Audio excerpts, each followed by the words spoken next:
Lanjut ya. Oke, supaya selesai dulu narasumbernya baru kita masuk dalam diskusi. Oke, kesempatan berikut. Nah, ini pakarnya durian ini. Saya mau persilakan dulu Bapak Dr. Wayan untuk menyampaikan pengalamannya ya sebagai petani sukses, petani durian sukses.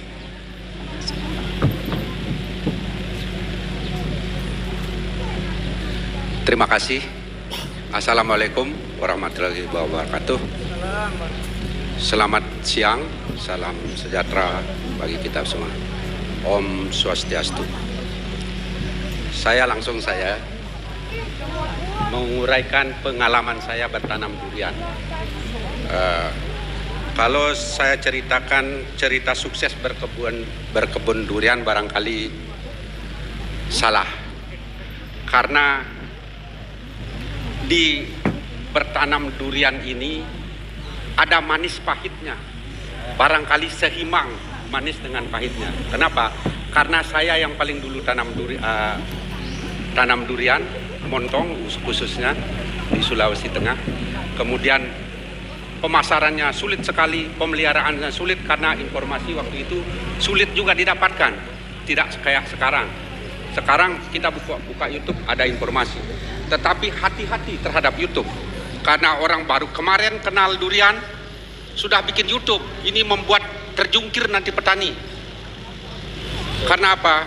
Karena saya berpengalaman pakai pupuk menanam durian 1 hektar 100 pohon mati karena salah pemakaian pupuk. Kemudian tanam pupuk di bekas sawah, area pecek, 400 pohon mati, berbuah 1 kali saja mati semua. Nah, itu pengalaman itu mesti kita sampaikan di sini secara singkat supaya petani juga tidak sembarang menanam durian. Tadi sudah diuraikan oleh pembicara terdahulu. Durian itu perlu air, tetapi tidak bisa berenang, begitu istilahnya tadi. Dia tidak boleh pecek. Kalau dia pecek akan mati. Oleh karena itu, para petani saya anjurkan jangan tanam durian di sawah. Itu nanti membuka pengalaman kita seperti dulu. Orang semua tanam kakao di sawah karena harganya mahal. Kemudian kita kekurangan beras. Oleh karena itu jangan alih fungsikan itu sawah jadi lahan durian. Lahan kita masih luas. Usahakan tanam di tempat yang tidak produktif. Jangan tebang kelapa untuk tanam durian. Kita boleh cari tempat-tempat kosong untuk tanam durian. Nah, oleh karena itu, kemudian kenapa saya sudah kemari hilang slide sebelum ini? Ya, kenapa saya tanam durian? Saya berlangganan Trobus sejak tahun 1980-an. Saya senang bertani, saya baca-baca Trobus. Saya lihat gambar-gambar di Trobus alangkah eloknya. Durian di Thailand tertata rapi, kelihatan warna buahnya kuning, katanya rasanya enak. Saya belum pernah mencicipi. Kemudian tebal. Kita lihat perbandingkan dengan di daerah kita. Durian dijajakan di pinggir jalan, diikat satu ikatan 3 biji, harganya juga rendah sekali. Oleh karena itu, waktu itu saya bercita-cita, saya harus rubah ini durian di daerah kita di Sulawesi Tengah. Bagaimana caranya? Utamanya dengan mendahului menanam durian. Pertama saya tanam durian, membuat kebun koleksi durian lokal dan koleksi durian Nusantara. Tetapi tidak berhasil. Kenapa? Rupanya durian Nusantara itu durian di Indonesia itu waktu itu tidak cocok di sini. Waktu itu kalau tidak salah yang sudah disahkan oleh Menteri Pertanian sekitar 80, Pak. Saya tanam durian Soekarno, durian Ajima, durian Arancamaya, durian Petruk. Pelangi belum, karena pelangi baru-baru ini. Ternyata berbuah hasilnya tidak bisa dimakan. Ada yang matang sebelah, ada yang tidak manis. Yang berbuah manis, berbuah bagus, adalah durian-durian koleksi yang saya bikin, kayak durian kempi. Kempi itu barangkali artinya kempes Pak, saya juga tidak tahu bahasa daerah. Kemudian durian mentega pari bimpu tadi saya tanam, buahnya bagus. Durian terue ternyata tidak masuk kriteria zaman sekarang Pak. Durian raja saya tanam sekitar 100 pohon, tidak masuk kriteria. Kemudian saya ikut sebelum barangkali durian traveler ada, saya ikut kunjungan ke daerah-daerah, ikut Trobus, ikut departemen di pertanian pusat, ikut cari-cari durian seluruh Indonesia. Ketemulah durian Sorombot, durian Pelangi, durian segala macam. Saya coba Pak durian Pelangi 100 pohon, harga saya beli di Trobus 125.000 per pohon. 1.250.000 Pak saya. Saya beli itu bibit 125 juta. Hasilnya nol. Sekarang berbuah kedua kali, tidak ada bisa dimakan Pak. Durian Pelangi. Saya rencana top walking. Tidak ada. Nah barangkali ini harapan saya sama durian traveler. Kalau sebelum tanam, sebelum dijual bibitnya, kita sesuaikan dengan lokasinya. Artinya harus ada tes lokasi dulu. Apakah durian yang diketemukan di pedalaman Papua itu cocok nak di Sulawesi, cocok nak di Sumatera, cocok nak di Jawa, baru kita kembangkan. Ini ujung-ujung sudah pamerkan kembangkan. Saya ikut menanam 100 pohon, 125 juta bibitnya. Berbuah sudah kedua kali, tidak ada bisa dimakan. Sekarang dikasih penduduk di sekitar pun tidak mau diambil, kecuali kita olah. Tapi kalau lo diolah, jadikan pasta, warnanya jelek Pak. Kan ada pasta durian lokal, kalau coba dikupas, buang bijinya, warnanya jelek, berwarna-warni, kayak kotor sekali kelihatan. Nah itu perlu hati-hati, perlu barangkali belajar untuk menanam durian.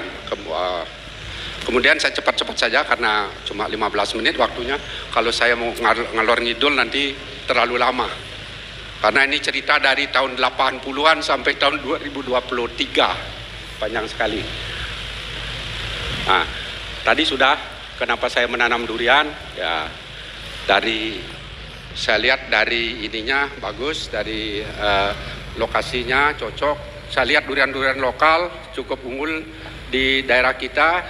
Saya cobalah tanam durian montong. Nah, 4 Februari 19 perbandingannya, saya praktek dokter. Kalau saya dapat pasien, dapat uang 2.000 rupiah. Jadi 5 pasien dengan obat. Dengan obat ini, modal obat itu sudah saya tomoki. 5 pasien dengan obat baru dapat 1 pohon bibit. Alangkah mahalnya waktu itu. Perbandingan juga harga premium waktu itu 750 rupiah. Itu perbandingannya, bahwa bibit waktu itu mahal sekali. Kemudian saya cicil tanamnya sedikit demi sedikit, akhirnya mencapai akhir tahun 1996 saya bisa tanam 200 pohon, 2 hektar saja. Kemudian terus tahun 2003 baru berbuah, 8 tahun baru berbuah. Kalau sekarang saya tanam 4 tahun sudah berbuah. Dulu karena apa? Tidak ada informasi pemeliharaannya bagaimana, perlakuannya bagaimana, tidak pernah nyemprot, tidak pernah cukup dibersihkan, tidak pernah dipupuk. Pokoknya tanah tunggu saja gitu. 8 tahun berbuah. Nah, 8 tahun berbuah pertama, buah waktu itu kebanyakan busuk. Karena apa? Tidak ada informasi disemprot dengan apa. Akhirnya saya bungkus dengan plastik kalau kita bilang plastik kresek yang besar, yang warna kuning itu, bungkus dengan plastik satu-satu. Karena banyaknya buah, beberapa satu hari itu tidak bisa bungkus semua itu satu pohon. Yang kita bungkus selamat, tetapi yang tidak dibungkus jatuh juga. Akhirnya kita belajar dari Trobus, karena waktu itu informasi kurang, menunggu lagi penerbitan berikutnya. Mudah-mudahan ada pemeliharaan durian, kalau tidak ada lepas lagi. Mau telepon siapa? Setelah punya durian, baru saya kenal dengan pakar-pakar durian seperti Prof. Reza, Prof. Jarod. Sudah lama durian berbuah baru kenal, baru ada tempat konsultasi. Terus tahun 2007 baru berhasil dengan baik, Pak. Sudah ada buah, gitu. Sudah bagus buahnya, tetapi pemasarannya yang sulit. Terus berhasil baik. Banyak tantangan dalam pemasaran. Saya jual gantung di pinggir jalan dengan harga 10.000 per kilo. Orang berteriak setiap lewat, singgah karena lihat durian besar, tetapi tidak dibeli. Kemudian lama-lama saya bagikan, karena ketahanan durian kan cuma paling 1 minggu. Saya bagikan ke teman-teman di dinas, ke teman-teman di puskesmas, ke teman-teman, ya siapa yang datang bagikan sebagai promosi. Tapi yang masak-masak, yang mentah dijual dulu, begitu. Kemudian digantung di pinggir jalan. Wah, bertambah lagi, saya kontrak mobil, jual keliling ke kampung-kampung, akhirnya merambah Palu, Makassar dengan Manado. Bawa ke Makassar. Ini pengalaman yang paling buruk bagi saya barangkali, paling pahit ini di hal pemasaran. Masuk toko buah dihargai cuma 5.000 per kilo. Kemudian mereka tes cicipi 5.000 per kilo. Apa saya bawa mobil, sok kontrak mobil. Saya punya istri ke sana naik pesawat, bagaimana bisa pulang? Kemudian diecer di pinggir jalan, laku 10.000 per kilo. Nah, saya bilang, begini triknya, jangan isi 10.000 per kilo, isi timbang dulu. Timbang berapa beratnya, kalikan 10.000. Misalnya 30.000 jadi harganya, kalau orang tawar 25.000 kasih. Yang penting kau bisa pulang. Begitu pengalaman saya. Kemudian singkat cerita, ini ecernya saya sudah sampai ke Manado, Makassar, Kalimantan, utamanya Kalimantan Timur, Selatan, dan Kalimantan Tengah. Saya ecer di sana. Makanya orang bilang di sana, saya tanya, Pak, Bapak, saya duduk di pinggir di pinggir sungai sana, ada pedagang durian. Dia tawari saya, Pak, Bapak mau beli durian? Ini dokter Wayang punya. Duriannya dari dokter Wayang ini. Saya bukakan, Bapak, enak, begitu dia. Tidak tahu yang beli saya maunya tahu pasar berapa harga sebenarnya dia jual gitu. Ternyata diambil dari saya semak 10.000 per kilo, dia jual di sana Pak 45.000 per kilo. Nah, itu saya tidak mau beli. Saya bilang, minta satu Pak, bukakan saya. Kenapa bisa Bapak minta? Bapak sudah jual, saya punya nama. Jadi bukakan saya satu itu durian. Dia bukakan Pak. Saya keluarkan KTP ini saya punya durian ini Bapak jual. Dia kasih saya gratis. Gitu. Nah, kemudian 27 Maret 2014 saya mulai merambah swalayan. Karena sudah didengar barangkali ada durian, orang-orang swalayan datang ke tempat saya. Tapi mereka tidak langsung beli. Mereka selidiki dulu, mana kebunnya, dilihat dulu. Waktu itu jalan di kebun kopi longsor Pak. Karena longsor, sampai di kebun kopi longsor, balik lagi ke Simbar, malam baru sampai, nginap di rumah. Waktu itu belum ada hotel di Tolai, nginap di rumah saya. Saya bilang, nginap saja di sini, besok pagi kita ke kebun. Saya ajak ke kebun, mereka tidak satu kali, kemudian datang lagi musim berikutnya. Rasanya bagus nak Pak, mau nak konsisten seperti ini. Nah, ternyata mereka ambil, utamanya dulu Hypermart, Transmart, Farmer, semua ambil saya punya durian sampai sekarang. Nah, itu mengenai satu menit lagi Pak. Ya? 1 menit lagi. Oh, 1 menit. Ya, terus penyakit pohon durian nanti kita bicara tentang penyakitnya kalau ada lagi pelatihan. Mudah-mudahan ada. Nanti banyak referensi saya tentang penyakit durian. Salah satunya tadi sudah disebutkan oleh Pak Catur, itu sama saja, cuma nanti penanganannya berbeda. Kemudian yang saya tekankan di sini, barangkali yang sekarang baru ada, saya sudah ada sejak tahun 2013 itu penyakit bangkalan itu. Tetapi saya coba pupuknya dari Pak Catur, mudah-mudahan sampai sekarang belum ada lagi bangkalan itu. Tapi memang cukup perlu biaya tinggi, apalagi harga pupuk sekarang yang dulu 125.000 sekarang sudah 1 juta lebih. Oleh karena itu ini Pak Catur jangan terlalu mahal pupuknya, kasih murah sedikit, jangan berteriak petani. Kasih murah sedikit supaya senang petani durian. Nah itu terus, nah harga durian berfluktuasi nantilah. Mana slide? Oh ini terakhir, ini keluarga saya, anak-anak saya semua bisa sekolah ambil spesialis karena saya berjual durian. Terima kasih. Oke, kita aplaus untuk Pak Wayan. Jadi sang dokter yang berprofesi.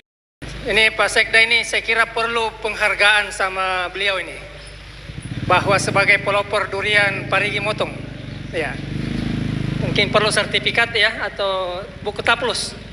Ya. Ya, saya kira perlu dilagendakan ini ya. Oke, berikutnya Pak Ketut Kari. Silakan ya. Ya, ini juga petani